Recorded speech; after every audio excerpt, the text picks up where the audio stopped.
Hi friends, आज की class Indian geography. जैसा कि इंडियन ज्योग्राफी में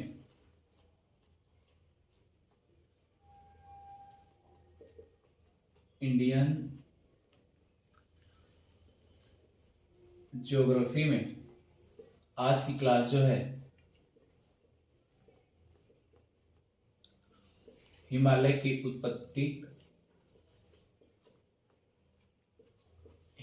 उत्पत्ति के साथ साथ आप याद रखिए फ्रेंड्स, हिंद महासागर की भी उत्पत्ति होती है। यानी उधर हिमालय बनेगा और जैसे जैसे भारत खिसकता जाएगा नीचे की तरफ, यानी साउदर्न की तरफ, जब ये अफ्रीका से अलग होगा तो आप उसी समय याद रखना फ्रेंड्स, हिंद महासागर भी उत्पन्न होगा। तो फ्रेंड्स, आप ये कह लीजिए कि वह युग क्रिटेशस युग था, चल रहा था जब भारत अफ्रीका से अलग हुआ। लगभग 200 मिलियन वर्ष पहले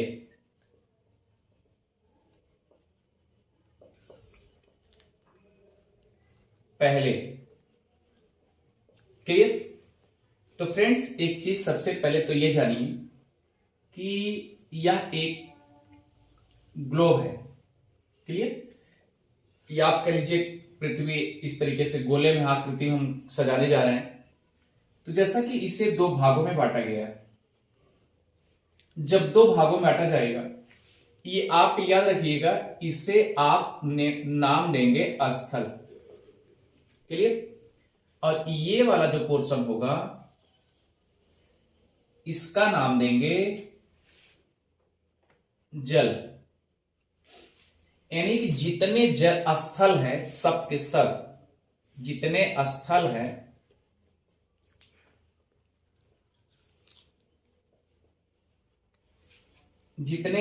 है यानी सभी स्थलों को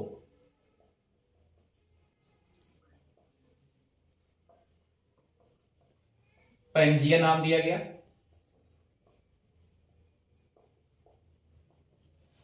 और सभी जलों को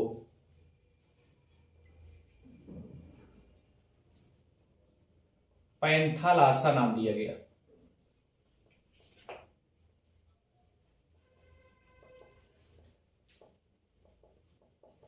क्लियर। यानी जितने जल थे, पूरा जल मिला करके सबको क्या कहा गया? पैंथालासा। और जितने स्थल थे उनका क्या नाम था? पैंजिया। तो फ्रेंड्स, जब ये दो भागों में बांट दिए जाते हैं, इसे हम इरेज कर रहे हैं क्योंकि हमको पढ़ना है स्थल, क्योंकि तभी तो हिमालय की उत्पत्ति हो पाएगी। तो फ्रेंड्स याद रखिएगा, यानी जब भारत अलग होता है अर्थात क्रिटेशियस युग में, तो इसे विरेज कर देते हैं। ये क्या है? आपका स्थल है। क्लियर। स्थल यानी हमने कहा जितना स्थल होगा सबको क्या कहेंगे? पैंजिया। क्लियर। जब दो भागों में बढ़ जाएगा, इसका मतलब ये 0 पॉइंट होगा, ये भी 0 पॉइंट होगा। तो ये गोले का आधा हो जाएगा, गोलार्ध हो जाएगा। यानी कि गोलार्ध गोले का आधा है, तो ये किस में होगा? ये ऊपरी होगा तो उत्तर होगा, और ये क्या होगा? दक्षिण होगा। तो इसको क्या बोलेंगे? उत्तरी पैंजिया।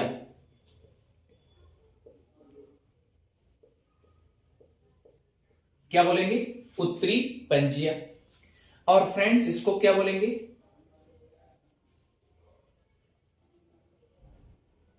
दक्षिणी पैंजिया। ठीक है। उत्तरी पैंजिया को अंगारा लैंड और दक्षिणी पैंजिया को गोंडवाना लैंड कहा गया, और उत्तरी पैंजिया को अंगारा लैंड या लारेंसिया नाम भी दिया गया।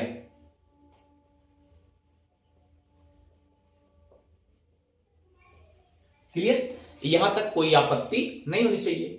हमने आपसे कह दिया कि सबसे पहले याद रखिए फ्रेंड्स, अगर भारत में देखा जाए गोंडवाना लैंड, आखिर वजह क्या थी गोंडवाना लैंड? तो गोंडवाना लैंड फ्रेंड्स याद रखिएगा, यहां तक कि आप समझिए कि मध्य प्रदेश भारत के, ये सब कहां है? भारत के मध्य प्रदेश, महाराष्ट्र और आंध्र प्रदेश में एक जनजाति पाई जाती है। एक जनजाति पाई जाती है जिसका नाम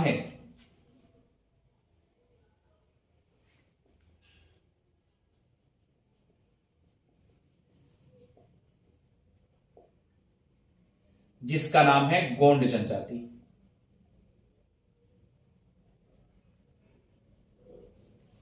गोंड जनजाति। तो फ्रेंड्स इसी के नाम पे गोंडवाना लैंड पड़ा। तो इतनी बातें समझ में आ गई होगी। अब आपको ध्यान देना है कि ये आखिर नामकरण भी कोई करने वाला होगा।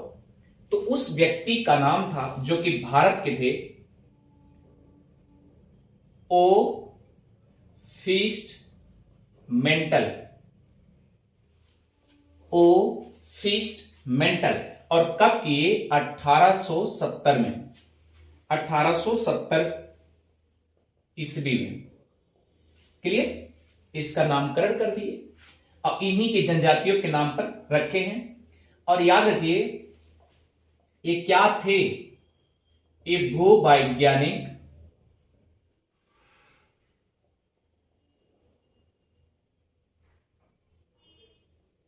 सर्वेक्षण के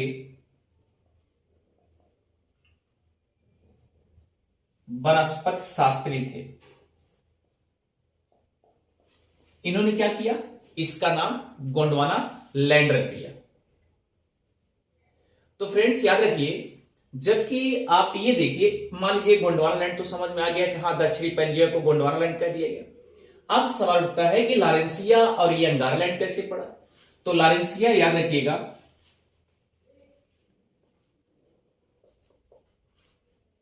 लॉरेंसिया उत्तरी अमेरिका का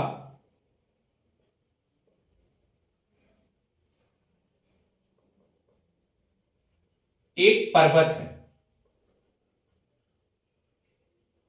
उसके नाम पर रखा गया। क्लियर? लॉरेंसिया किसके नाम पर रखा गया? क्या नाम? उत्तरी अमेरिका का एक पर्वत है, उसी के नाम पे लॉरेंसिया रख दिया गया। अब सवाल उठता है कि अंगारा लैंड किसके नाम पर रखा गया? तो अंगारा लैंड एक नदी है। अंगारा लैंड एक नदी है फ्रेंड्स, जिसका नाम है अंगारा नदी। तो वो ऑस्ट्रिया के एक भूवैज्ञानिक थे, उनका नाम था, याद रखिएगा, कि एडवर्ड स्विस, 1880 में। क्लियर? तो नोट करते जाएंगे, अंगारा लैंड का नाम ऑस्ट्रिया के एडवर्ड स्विस महोदय 1880 में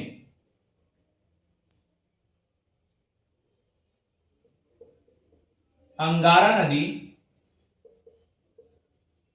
के नाम पर,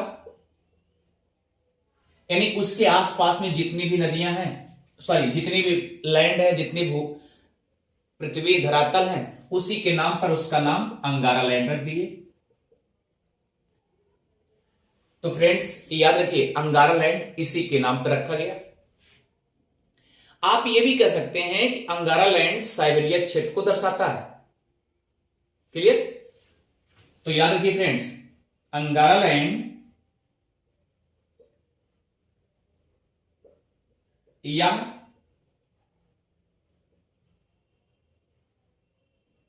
साइबेरिया क्षेत्र को भी दर्शाता है।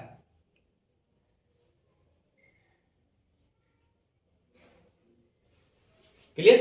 अगर साइबेरिया क्षेत्र को दर्शाता है तो फ्रेंड्स याद रखिएगा कि अगर हकीकत देखा जाए तो ये अंगारा लैंड अर्थात ये ऑस्ट्रिया की नदी नहीं थी, बल्कि जब इसको दर्शा रहा है तो हकीकत में क्या आएगा? साइबेरिया की। इसका मतलब कि ये जो अंगारा नदी है, करेक्शन कर लीजिएगा, अंगारा नदी जो है ये साइबेरिया की होती है। साइबेरिया। तो फ्रेंड्स याद रखिएगा कि अंगारा लैंड जो साइबेरिया के अंगारा नदी है उसके आसपास में जो भी क्षेत्र है उसी के नाम पर अंगारा लैंड।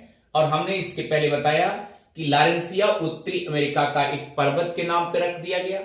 ठीक है। अब दूसरा, फिस्ट मेंटल ने 1870 में, जो कि क्या नाम है, बृहस्पति शास्त्री थे, उन्होंने क्या किया, मध्य प्रदेश और महाराष्ट्र आंध्र प्रदेश में एक जनजाति पाई जाती थी गोंड, उसी के नाम पे उन्होंने क्या कर दिया, गोंडवाना लैंड रख दिया। ठीक है। लैंड मतलब होता है भूमि। तो फ्रेंड्स इसके बारे में थोड़ा सा विवरण अच्छे से चलते हैं। तो आइए चलते हैं।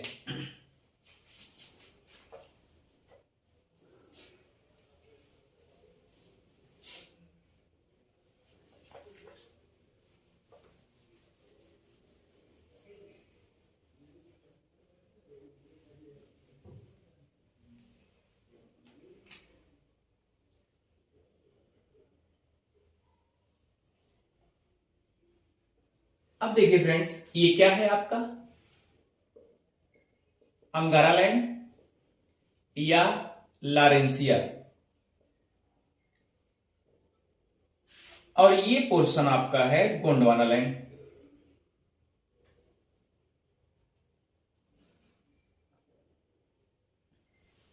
हम किसकी बात चलेंगे? हिमालय की उत्पत्ति,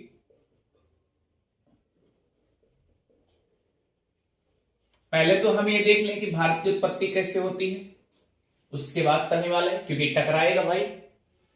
तो याद रखिएगा, हमने जैसा कि बताया कि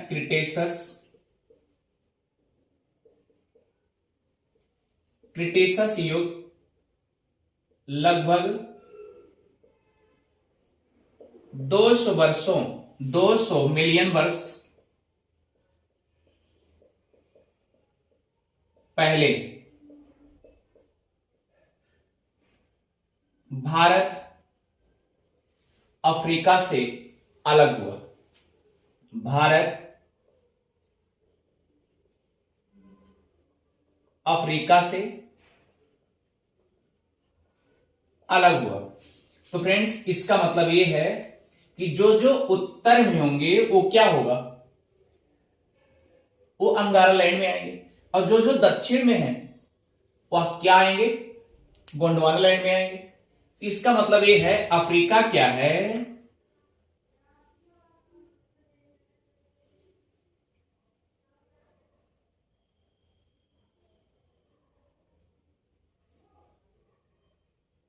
ये देखिए फ्रेंड्स, पहले ये भारत की जो सिचुएशन यहां है, यहां थी ऐसे ऐसे। अब देखिए अगर भारत यहां है तो क्रिटेशियस युग के लगभग 200 वर्ष मिलियन पहले क्या हुआ, प्लेटें खिसकना शुरू की, क्योंकि अभिसरण, अभिसारी और अपसारी बताया गया। जब प्लेटें खिसकना शुरू हो गई तो ये प्लेटें यहां से टूट करके चली गई। अब बताइए, अब यहां पर क्या है, ये मान लीजिए भूस्थल है, वो भी भारतीय प्लेट है। ये क्या है, भारतीय प्लेट या इंडियन प्लेट।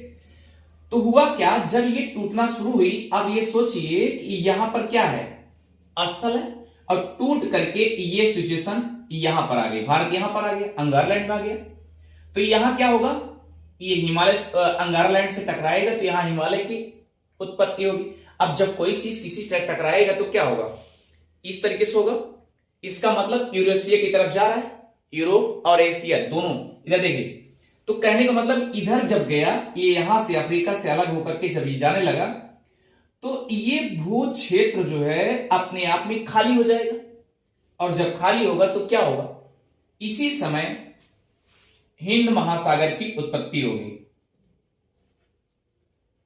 यानी एक सागर छिछला टाइप था, उसके बाद अलगाव होगा, तो अलगाव होने पे कौन सी क्रिया हो रही है, अब यानी एक दूसरे से अलग हो रही है। तो फ्रेंड्स याद रखिए, अपसारी, अपसारी यानी एक दूसरे से दूर जाना। एक प्लेट इधर जा रही है, एक प्लेट इधर, तो ही है धक्का लगा, अगर मान लीजिए धक्का लगा, प्लेट एक दूसरे टकराई और टकराने के बाद इधर गई, तो इधर कुछ बैक आई कि नहीं आई। तो सेम कंडीशन याद रखिए, इसे क्या कहते हैं, अपसारी प्लेटें। तो कहने का मतलब ये अपसारी, यहां अपसरण की क्रिया होगी, और जब अपसरण की क्रिया होगी तो ये इधर जाएगा, और ये जब यहां टकराएगा तो ये पोजीशन क्या होगा, अभिसारी होगा। क्लियर, अभिसारी होगा। इसीलिए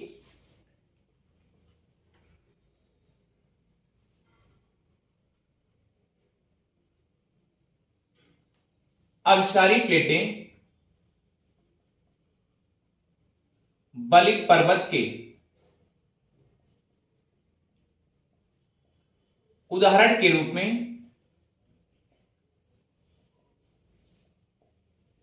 जाने जाते हैं। तो फ्रेंड्स याद रखिए, कहने का मतलब यह है कि जो यहां पर क्षेत्र है, हमारा भारत है, जब इधर गया तो यह स्थान खाली हो जाएगा, और जब यह स्थान खाली होगा तो क्या होगा, यह ऐसा सिचुएशन था अफ्रीका का, इस तरीके से। तो जब यहां आ गया तो कहने का मतलब ये क्या हो गया, एक सागर, रिक्त स्थान हो गए, और जब रिक्त हो गए तो जब धीरे धीरे खिसकता गया और मलबा इधर जाता, प्लेटें खिसकते गई, और इधर, इसका मतलब ये क्या हो गया, एक जो तेथीस सागर था। अब यहां पर एक पॉइंट समझना होगा कि एक छोटा सा सागर, जैसे इधर यूरेशिया है, या आप कह लीजिए अंगारा लैंड, अब इधर क्या है, गोंडवाना लैंड। इन दोनों के बीच में क्या है, तेथीस सागर है। क्लियर, तेथीस सागर है। अब ये जब इधर यूरेशिया की तरफ बढ़ेगा, ये भारत जो है इधर यूरेशिया की तरफ बढ़ेगा, इधर जाएगा, तो ये बीच में क्या होगा, यहां पर एक ऐसा कंडीशन होगा कि यहां पर स्थल हो जाएंगे, बल्कि यहां पर क्या हो जाएंगे, सागर जैसे हो जाएंगे। तो यही सेम कंडीशन हुआ, इधर किसका, यहां पर सागर, ये धीरे धीरे इधर यूरेशिया की तरफ जाता गया, और ये एक समय ऐसा आया यहां पर जबरदस्त सागर हो गया, और ये इंडो प्लेट खिसकने की वजह से, इसीलिए यहां पर हिंद महासागर नाम दे दिया गया। तो फ्रेंड्स याद रखिए, इसका नाम क्या हो गया, हिंद महासागर। क्लियर, और यह कंडीशन अपसारी और अभिसारी प्लेटों की वजह से हुआ है। तो इस तरीके से यहां जाने के बाद, जब जैसे अगर ये अंगारा लैंड से टकराएगा, तो यहां पर क्या होगा, इस तरीके से है, तो ये धीरे धीरे बेंडिंग होगी कि नहीं होगी, बेंड होगा कि नहीं होगा, और जब बेंड होगा तो ये धीरे से, ये क्या करेगा, धीरे से झुकाव भी आएगा। तो ऐसे झुकाव में जब ये प्लेटें धीरे से झुक जाती हैं, जैसे मान लीजिए ये प्लेटें हैं और ये प्लेटें हैं, जब इससे टकराएगी तो एक समय ऐसा आएगा, दोनों किनारा, इसका किनारा क्या होगा, ये झुक जाएगा। तो जब झुक जाएगा तो इस ऐसी कंडीशन, झुकने वाली कंडीशन को बेनी ऑफ जोन कहते हैं, बेनी ऑफ जोन। क्लियर, क्या कहते हैं, बेनी ऑफ जोन कहते हैं। दूसरी कंडीशन, यहां पर क्या होगा, यहां से अगर मान लीजिए ये प्लेटें इधर हैं, क्लियर, ये अंगारा लैंड वाली प्लेट है, या यूरेशियन कह लीजिए,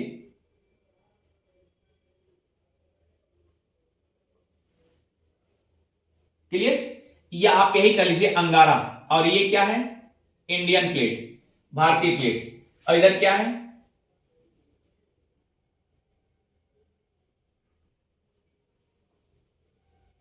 यूरेशियन प्लेट।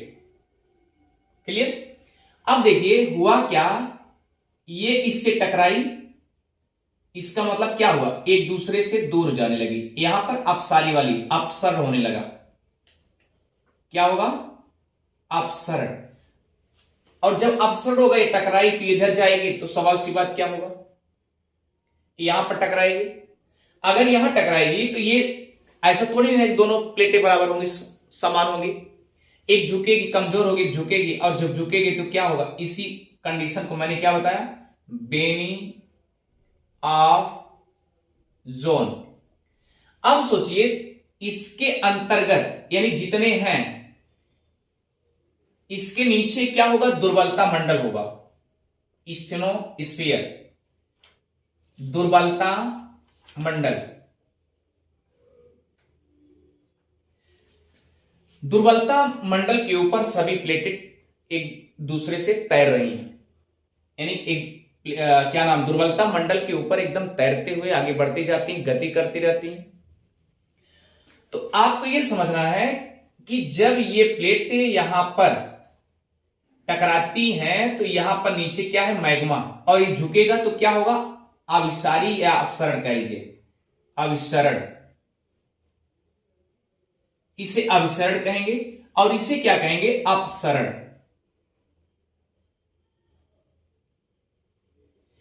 अब सोचिए यहां पर मैग्मा है, ठीक, मैग्मा, तप्त मैग्मा, और यहां पर जब प्लेटें टकराने के बाद क्या होंगी, हीट होंगी, यहां जो झुकी होंगी प्लेटें अपने आप में गल जाएंगी। तो ये जब यहां पर गल जाएंगी, अब गलने के बाद धीरे धीरे ये धीरे धीरे सब गलती जा रही है, ठीक। अब ये धीरे धीरे क्या होगा, इधर से इधर क्या करें, चक्री नुमा कर आगे बढ़ती जाएंगी। यहां क्या हो रहा है, रिक्त हो रहा है, और जब यहां पर रिक्त हो रहा है तो क्या होगा, यानी अपसरण के माध्यम से ये धीरे धीरे आगे बढ़ती जाएगी। ये मैग्मा यहां रिक्त हो रहा है ना, तो ये मैग्मा यहां से निकलना शुरू हो जाएगी। इसका मतलब एक नए प्लेट का जन्म करेगी, नहीं करेगी। तो ये चक्र चलता रहता है, इधर से आई इधर से चलती रहेगी। क्लियर। तो अभिसरण में क्या हुआ कंडीशन, प्लेटें झुक गई, और झुकने के बाद मैग्मा गल गई, बेनियाब जोन में यानी कंडीशन, जो प्लेटें होंगी गल जाएंगी, और गलने के बाद ये धीरे धीरे जहां से यहां रिक्त पाएंगे, जहां, क्योंकि प्लेटें भाई अगर एक दूसरे से सटी रहेंगी तो निकलने का स्थान होना चाहिए, तो मैग्मा क्या करेगा, जहां स्थान पाएगा वहीं से निकलेगा, और निकलने का स्थान वही हो सकता है जहां पर अपसरण की प्रक्रिया होगी। तो अपसरण की प्रक्रिया कहां हो रही है, जब दोनों प्लेटें एक दूसरे से अपोजिट जा रही है, विपरीत जा रही है, तो वहीं पर निकलने का स्थान हो सकता है, क्योंकि अभिसरण में नहीं होगा ऐसा कंडीशन। तो फ्रेंड्स याद रखिए, ऐसे कंडीशन पे आप ये समझिए, नितल यहां पर जो कंडीशन हो रही है, नितल प्रसरण भी कह सकते हैं, और यहां पर ये प्लेटें इधर धीरे जाते जाते प्रसरण की प्रक्रिया हो रही है और गलती जा रही है, चक्रण का काम होता चला जा रहा है। फ्रेंड्स तो कल बेसिकली जो क्लास चलेगी फ्रेंड्स, हिमालय की उत्पत्ति कैसे होती है और हिमालय को कैसे कैसे बांटा गया, कि कितने रूपों में बांटा गया। Thank you friends.